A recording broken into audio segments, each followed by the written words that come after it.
وہ نہ جانے کیا دیکھنے کے لیے آگے گئی تھی۔ حسن پاشا بھی باہر جھانکنے کی کوشش کرنے لگا۔ چند لمحوں کے بعد دفعتاً ایک ہولناک چیخ ابھری، پھر دوسری اور تیسری چیخ بھی فضا میں بلند ہوئی اور حسن پاشا گھبرا کر اٹھ کھڑا ہوا۔ کیا ہے یہ؟ کیا ہو گیا؟ اس نے ٹرک کے عقبی حصے میں جانے کی کوشش کی، لیکن کرسٹف لومر نے اس کا کالر پیچھے سے پکڑ کر اسے پوری قوت سے ٹرک کے درمیانی پارٹیشن سے دے مارا۔ حسن پاشا اس طرح سے گرا تھا کہ اس سے اٹھا نہ گیا۔ کرسٹف لومر نے اسے چھوڑا نہیں، بلکہ اپنا گھٹنا اس کے سینے پر ٹکا کر بیٹھ گئی۔ نہ جانے کہاں سے اس نے ایک چاقو نکال لیا تھا۔ وہ چاقو اس نے حسن پاشا کے نرخرے پر رکھتے ہوئے کہا، فائل نکالو۔ وہ میں کہتی ہوں فائل نکالو۔ وہ پھر غرائی۔ میں صورتحال کو سمجھ ہی نہیں پایا تھا، چنانچہ ساکت و جامد بیٹھا کرسٹف لومر کی کارروائی دیکھ رہا تھا۔ حسن پاشا نے گگیائے ہوئے انداز میں کہا، وہ میرے پاس کہاں ہے؟ وہ تو ایک لمحے کے اندر اگر تم نے اس کے بارے میں نہ بتایا تو میں یہ چاقو تمہاری گردن پر پھیر دوں گی۔ فائل میرے لباس میں موجود ہے، قمیص کے نیچے، اس نے کہا، اور کرسٹف لومر نے بے دردی سے حسن پاشا کا گلا کاٹ دیا۔ وہ اتنا زبردست وار تھا کہ حسن پاشا کا نرخرا بری طرح کٹ گیا تھا۔ میں بوکھلائے ہوئے انداز میں اٹھ کھڑا ہوا تو کرسٹف لومر نے کہا، نہیں علی پلیز، تم کچھ کرنے کی کوشش مت کرنا، تم دشمنوں میں نہیں ہو۔ اس کے ان الفاظ اور اس لہجے پر میں چونک کر رک گیا تھا۔ کرسٹف لومر نے پھرتی سے حسن پاشا کے گریبان کے بٹن کھولے اور پھر وہ فائل اس کے گریبان سے باہر نکال لی جسے اولیو ہاورڈ لے اڑا تھا۔ اس نے فائل کی ورق گردانی کی اور مطمئن انداز میں اسے میری طرف بڑھاتے ہوئے بولی، علی تمہاری فائل تمہارے پاس پہنچ گئی۔ میں ششدر تھا، کوئی بات سمجھ میں نہیں آ رہی تھی۔ تب کرسٹف لومر نے اپنی ناک پر لگا ہوا ٹیپ اکھاڑ دیا، ماتھے کی پٹی کھول کر پھینک دی، گردن کے پاس کچھ ٹٹول کر ایک ماسک اپنے چہرے سے اتار دی، اور دوسرے لمحے حیرت سے میرا منہ کھل گیا۔ میں ہنکوں کی طرح اس کی شکل دیکھ رہا تھا۔ وہ تارینا ہارڈو تھی جو کرسٹف لومر کے میک اپ میں تھی۔ تارینا ہارڈو دل آویز انداز میں مسکرائے جا رہی تھی۔ آنکھوں کی چمک سے اندازہ ہوتا تھا کہ میری کیفیت سے محظوظ ہو رہی ہے۔ اتنے پریشان کیوں ہو علی؟ اس نے محبت آمیز لہجے میں پوچھا۔ پریشان؟ اب تو میں اس بات پر حیران ہوں کہ میں بے ہوش کیوں نہیں ہو گیا۔ تم جیسے مضبوط اعصاب کے لوگ کبھی بے ہوش نہیں ہوتے۔ اتنے وثوق سے نہ کہو یہ بات، میں نے گہری سانس لے کر کہا۔ اس وقت بھی میں کم از کم نیم بے ہوش تو ہوں ہی۔ تارینا بدستور مسکراتی رہی، پھر بولی، میں جانتی ہوں تم شراب نہیں پیتے، البتہ تمہیں اس وقت کافی کی شدت سے ضرورت ہے۔ بس کچھ ہی دیر کی بات ہے، پھر تمہیں بہت عمدہ کافی پلاؤں گی۔ اسی وقت کسی کار کی ہیڈ لائٹس نظر آئیں۔ میں چوکنا ہو گیا۔ کوئی فکر نہ کرو، یہ بھی میرے ہی ساتھی ہیں، تارینا نے جلدی سے کہا۔ اتنی دیر میں ہرے رنگ کی وہ لیموزین قریب آ کر رک گئی تھی۔ تارینا نے مجھے اشارہ کیا اور دروازہ کھول کر عقبی نشست پر بیٹھ گئی۔ گٹھے ہوئے مضبوط بدن کے ڈرائیور نے گاڑی ریورس کر لی۔ میں صورتحال کو پوری طرح سمجھنے کی کوشش کر رہا تھا، لیکن ذہن کو الجھنوں کے سوا کچھ میسر نہیں آ رہا تھا۔ اور وہ لڑکی کیلس؟ کچھ توقف کے بعد میں نے پوچھا، کیا وہ بھی نکلی ہے؟ نہیں، تمہارا تازہ ترین شکار اصلی ہی ہے، تارینا نے کہا اور کھلکھلا کر ہنس دی۔ تازہ ترین شکار سے کیا مطلب ہے تمہارا؟ وہ ایک دم سنجیدہ ہو گئی۔ عورت ناقص العقل ہوتی ہے علی، میرا واسطہ ایسی عورتوں سے پڑ چکا ہے کہ میں اس بات سے اتفاق نہیں کر سکتا۔ اچھا یہ بتاؤ، تم نے کبھی کوئی گنجی عورت دیکھی ہے؟ اس کے لہجے میں چیلنج تھا۔ پلیز تارینا، میں پہلے ہی بہت الجھا ہوا ہوں، مجھ سے مہموں میں باتیں مت کرو۔ میرا مطلب ہے، لوگ سوچتے ہیں، دماغ کھپاتے ہیں تو ان کے سر بالوں سے محروم ہو جاتے ہیں، لیکن کوئی عورت کبھی گنجی نہیں ہوئی، اور نہ ہی کوئی عورت دنیا کے مفکرین میں شامل ہوئی۔ اس نے عجیب توجہ پیش کی تھی۔ مجھے ہنسی آ گئی۔ بات کیلی سے شروع ہوئی تھی۔ میں نے اسے یاد دلایا، تم نے اسے میرا تازہ ترین شکار قرار دیا اور پھر عورت کے ناقص العقل ہونے کا تذکرہ چھیڑ دیا۔ تم سیدھی طرح بات نہیں کرو گی تو میں عورت کو ناقص العقل کے بجائے فاتر العقل قرار دے بیٹھوں گا۔ بات سیدھی سی ہے، اس نے طویل سانس لے کر کہا۔ کیلس تمہیں چاہنے لگی ہے، اس نے صرف تمہاری خاطر میری بھرپور مدد کی ہے، ورنہ یہ سب کچھ اتنی آسانی سے نہ ہو پاتا۔ اب لیموزین ایک نیم تاریک عمارت کے احاطے میں داخل ہو گئی تھی۔ تارینا مجھے ساتھ لے کر ایک ہال نما کمرے میں داخل ہو گئی جہاں آرام دہ نشستیں پڑی ہوئی تھیں۔ ہم دونوں وہاں بیٹھ گئے۔ میں سوالیہ نگاہوں سے اسے دیکھتا رہا۔ کیلس نے تمہارے سلسلے میں مجھ سے رابطہ قائم کیا تھا، تارینا نے آہستہ سے کہا۔ اسی نے میری مدد کی تھی۔ اب شاید وہ تم سے کبھی نہ ملے، لیکن وہ میرے سامنے تمہاری چاہت کا اعتراف کر چکی ہے۔ ایسی چاہت کو کیا کہو گے جس میں آدمی جان کی بازی لگا دے لیکن جواب میں اسے ایک مسکراہٹ کی آس بھی نہ ہو۔ میں سناٹے کے سے عالم میں اسے دیکھتا رہا۔ میری سمجھ میں کچھ نہیں آ رہا تھا۔ یہ تو حماقت ہے، بالآخر میں نے کہا۔ اسی لیے تو عورت ناقص العقل کہلاتی ہے، تارینا نے عجیب سے لہجے میں کہا۔ پھر اس نے ملازم کو طلب کر کے اسے کافی کا حکم دیا اور تھکے تھکے انداز میں آنکھیں موند لی۔ میں خاموشی سے اسے دیکھتا رہا۔ کافی آتے ہی اس نے آنکھیں کھول دی اور سنبھل کر بیٹھ گئی۔ سوری علی، کچھ تھک سی گئی ہوں میں۔ کبھی کبھی کوئی احساس پورے وجود کو شل کر کے رکھ دیتا ہے، اور تمہیں اندازہ ہے کہ میں کتنا الجھا ہوا ہوں۔ ہاں میں جانتی ہوں تم بہت کچھ پوچھنے کے لیے بے چین ہو رہے ہو، تو پھر ارادہ کیا ہے؟ میں تمہارے ہر سوال کا جواب دوں گی۔ حسن پاشا کے ہاں تم سے مختصر ملاقات ہوئی تھی، لیکن کچھ پوچھنے کا موقع نہیں ملا تھا۔ میں وہاں سے بہت ساری الجھنیں لے کر رخصت ہوا تھا۔ سب سے پہلے تو میں تمہاری یہاں آمد کے بارے میں جاننا چاہتا ہوں۔ میرے لیے یہ بات انتہائی تعجب خیز ہے کہ تم نے مسٹر آن شلائر کے کیس کے سلسلے میں ریڈ پینتھرز سے رجوع کیا۔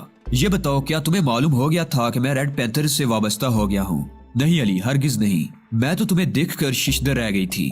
تم سے وہاں ملاقات تو میرے وہم و گمان میں بھی نہیں تھی، تارینا ہارڈو نے جواب دیا۔ تو اتنا اہم مسئلہ ریڈ پینتھرز کے سامنے لانا، کیا مسٹر آن شلائر ریڈ پینتھرز پر اتنا اعتماد کرتے ہیں؟ یہ تو تم خود بھی دیکھ چکے ہو کہ سائیکا مائلر انتہائی ذہین لڑکی ہے، لیکن تارینا، مسٹر آن شلائر اس سلسلے میں تمہاری مدد بھی تو لے سکتے تھے۔ میں نے اعتراض کیا۔ نہیں علی، ایسا نہیں ہے۔ یہ خالی سرکاری معاملہ نہیں تھا، بلکہ ایک طرح سے اس کی نوعیت ذاتی تھی، اس لیے میں سرکاری طور پر اس میں ملوث نہیں ہو سکتی تھی۔ البتہ میں نے ذاتی طور پر اتنا ضرور کیا کہ میں اس سلسلے میں مسٹر آن شلائر اور سائیکا کے درمیان رابطے کا ذریعہ بن گئی۔ چلو، یہ سب کچھ تو سمجھ میں آ گیا۔ اب یہ بتاؤ کہ اس وقت تمہاری یہاں موجودگی کیا معنی رکھتی ہے؟ تارینا کے ہونٹوں پر پھیکی سی مسکراہٹ نظر آئی، اس کے انداز میں ہچکچاہٹ تھی۔